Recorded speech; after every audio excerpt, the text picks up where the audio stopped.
Mafia dan Pak RT. Episode 05. Mi.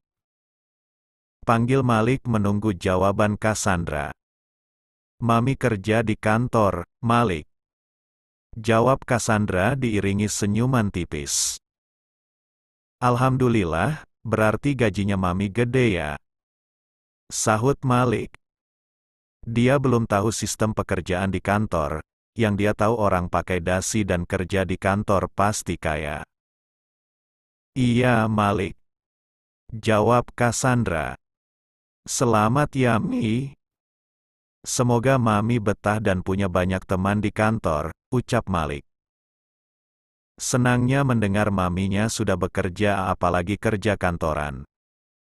Amin. Jawab Cassandra. Malik tersenyum lalu melihat kembali dua barang yang ada dalam plastik. Dia terlihat senang dua barang itu sesuai seleranya, baik warna maupun gambar. Malik lapar? Tanya Cassandra sambil merangkul putranya. Iya Mi, perut Malik nyanyi terus.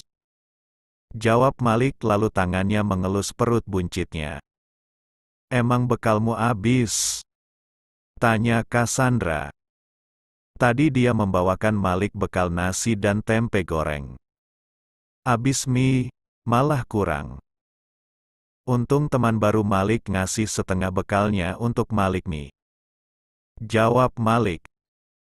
Dia masih membayangkan teman-temannya membagi makanan padanya bahkan satu kelas. Makin semangat Malik sekolah, sambil menuntut ilmu sekalian menambah asupan makanan. Gendut, nasi yang kubawakan tadi banyak. Kau masih makan bekal temanmu juga? Ucap Cassandra.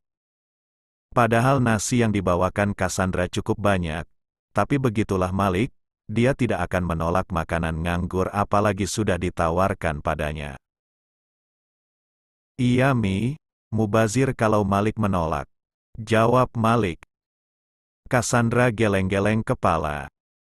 Kata-kata itu selalu jadi alasan untuk menyapu bersih makanan yang ada. Mi, ayo makan. Ajak Malik. Bagaimana kalau kita puasa? Tanya Cassandra. Malik belum siap lahir batin kalau sekarang puasa Mi. Keluh Malik. Wajahnya tampak memprihatinkan. Oke, kita makan. Sepuasnya. Sahut Cassandra sambil mengangkat kepalan tangannya ke udara tanda semangat. Hore! Malik kegirangan. Mereka berdua meninggalkan tempat itu. Lalu pergi ke warteg yang ada di tepi jalan. Cassandra dan Malik memesan makanan dan membawa makanan yang sudah diberikan ke meja tempat keduanya duduk. Mi, kalau gak habis Malik siap sapu bersih. Usul Malik. Kau ini belum juga Mami makan sudah tek duluan. Sahut Cassandra. Malik tertawa kecil sambil duduk di kursi begitupun Cassandra. Masing-masing dari mereka mengambil sendok dan gelas kosong lalu diisi air yang sudah disediakan di dalam sebuah teko. Mi, baca doa dulu. Ajak Malik. Kau tidak bosan mengingatkan Mami? Sahut Cassandra. Malik menggelengkan kepalanya. Kata Pak Ustadz, setan tidak bosan nemenin manusia setiap saat. Makanya kita harus berdoa setiap akan melakukan apapun Mi, termasuk makan. Ucap Malik. Oh gitu, okelah kita berdoa. Kau yang memimpin ya? Ucap Cassandra. Malik mengangguk, dia mulai memimpin doa kemudian mereka makan bersama. Malik terlihat lahap seperti biasanya. Bocah gendut ini setiap makan nikmat. Kenapa aku tidak bisa sepertinya? Rasa makanan ini tidak enak. Ucap Cassandra dalam hatinya. Dia heran melihat Malik yang selalu nikmat saat makan, bahkan sapu bersih sampai tidak tersisa satu bulir pun. Alhamdulillah, kenyang Mi. Tapi kalau Mami mau mentransfer sisanya, Malik masih siap. Ucap Malik sambil melirik piring Cassandra yang masih setengahnya. Mami tidak ada niat mentransfer. Nanti kau tambah gendut, sahut Cassandra. Malik pun tertawa kecil mendengarnya. Cassandra kembali makan, dia menghabiskan makanannya sampai tak tersisa. Malik akan ngomel kalau Cassandra tidak menghabiskan makanannya. Selesai makan mereka meninggalkan warteg itu. Mereka kembali berjalan menuju ke arah kontrakan tempat keduanya tinggal. Cassandra jalan di depan Malik karena dia lebih gesit, sedangkan Malik di belakangnya. Malik ngantuk jadi lemes, selain itu jalannya memang lelet. Pluuk. Sebuah dompet terjatuh ke bawah. Malik menghentikan langkah kakinya, dia memperhatikan dompet yang jatuh dari tubuh Cassandra. Malik mengambil dompet itu kemudian membukanya. Ini bukan dompet Mami, ucap Malik sambil memegang dompet. Ada beberapa kartu termasuk kartu identitas dan beberapa lembar uang ratusan ribu. Malik terdiam, di wajahnya terpancar kekecewaan. Mi, panggil Malik. Cassandra menghentikan langkahnya mendengar Malik memanggil. Dia berbalik dan menatap ke arahnya.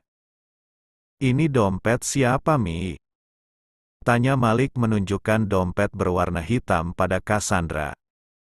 Wanita berambut panjang itu terdiam. Apa Mami mencopet? Tanya Malik. Cassandra menurunkan pandangan, ekspresi di wajahnya berubah seperti orang yang sedang bersalah. Mami janji gak akan nyopet lagi, ucap Malik. Malik, Mami. Cassandra bingung bagaimana menjelaskan situasi yang harus dia hadapi. Malik kecewa, Mi. Malik percaya sama Mami, ucap Malik. Cassandra menatap wajah Malik. Anak gendut itu terlihat sangat kecewa. Malik gak mau tas dan sepatu baru, Mi. Malik suka sepatu dan tas butut milik Malik sendiri, tapi Mami jangan mencopet, ucap Malik. Kedua netra Cassandra berkaca-kaca. Apa yang dikatakan Malik memberikan tamparan keras padanya. Malik gak akan makan kalau tahu uang yang Mami bayarkan itu uang milik orang lain, Mi, ucap Malik. Malik. Cassandra pun kehabisan kata-kata. Dia tidak tega mencari alasan atau membenarkan perbuatannya. Malik menghampiri Cassandra, dia memberikan dompet itu padanya. Malik sayang Mami, Malik tidak ingin Mami mencopet lagi. Malik gak apa-apa makan dengan nasi putih dan tempe, Mi, ucap Malik. Kedua netra anak gendut itu berkaca-kaca. Cassandra terdiam. Semua yang dikatakan Malik membuatnya hancur dan malu. Malik kembali berjalan dan meninggalkan Cassandra yang masih mematung di tempat. Plastik berisi tas dan sepatu baru ada di depannya. Maafkan Mami, Malik, ucap Cassandra. Tangannya mencengkram dompet berwarna hitam itu. Air matanya menetes di pipi. Padahal dia sangat jarang menangis apalagi untuk hal seperti itu.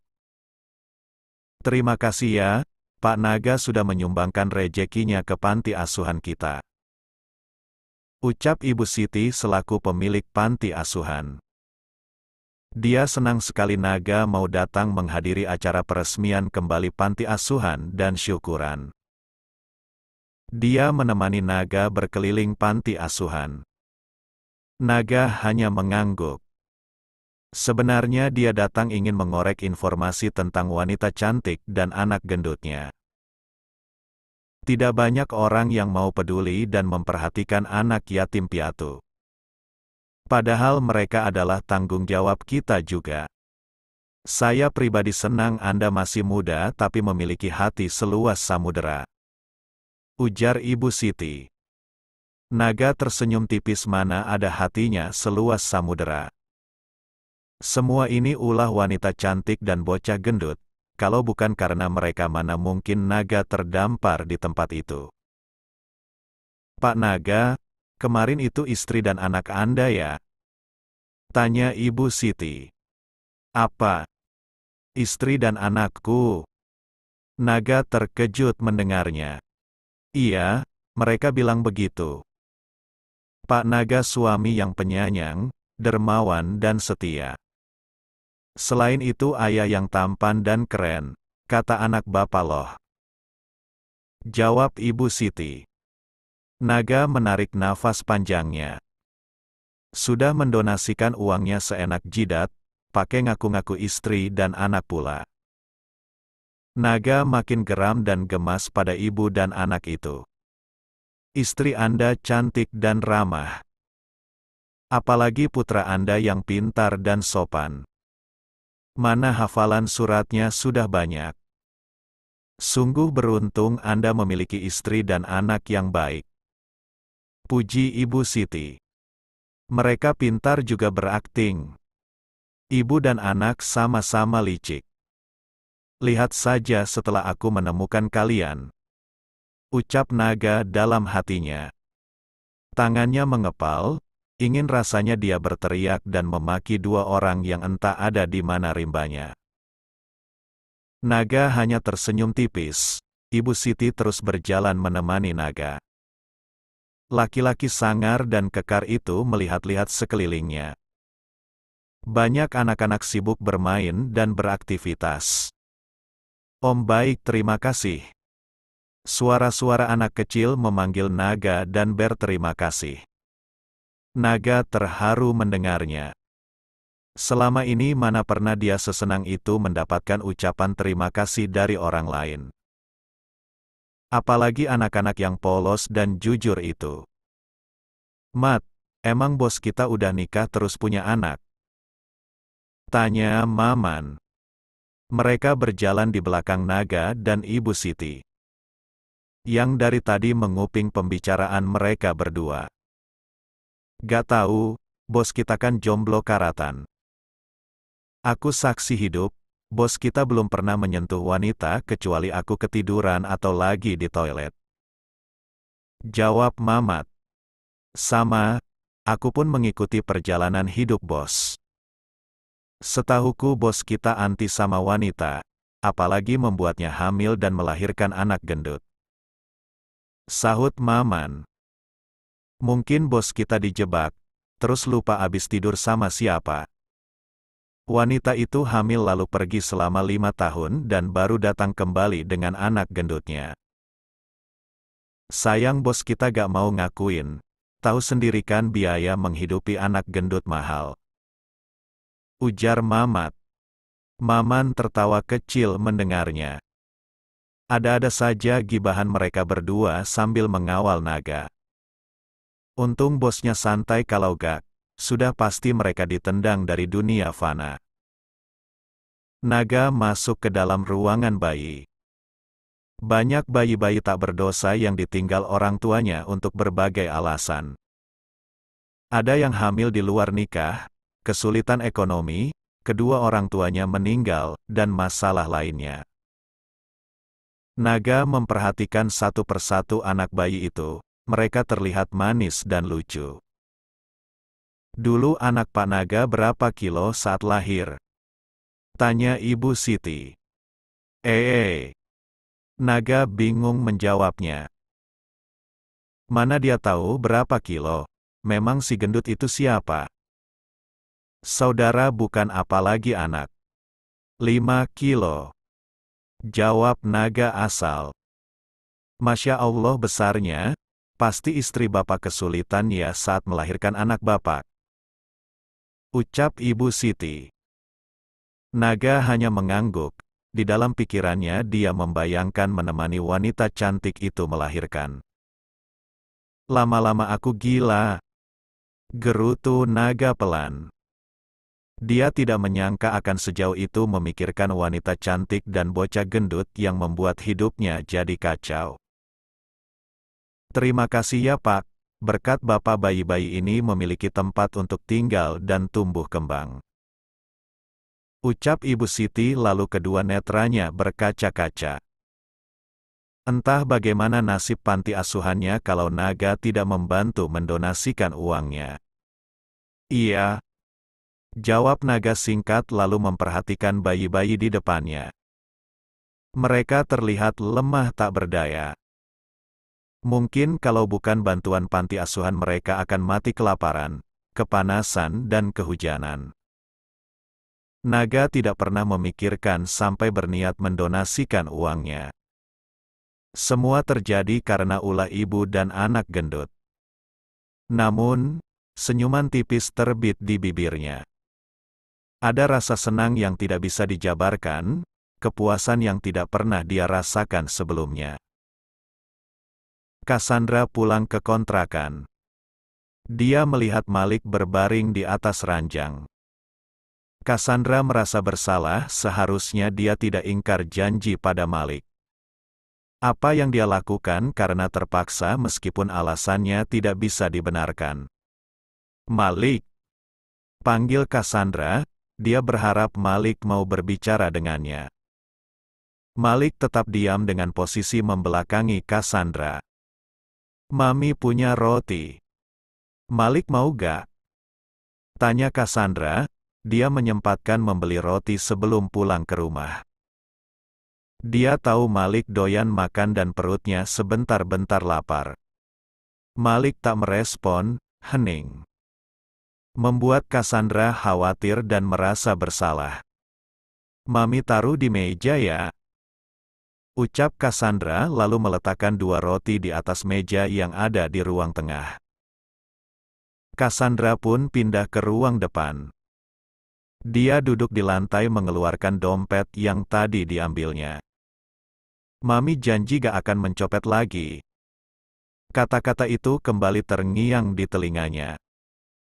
Aku bukan ibu yang baik, Malik.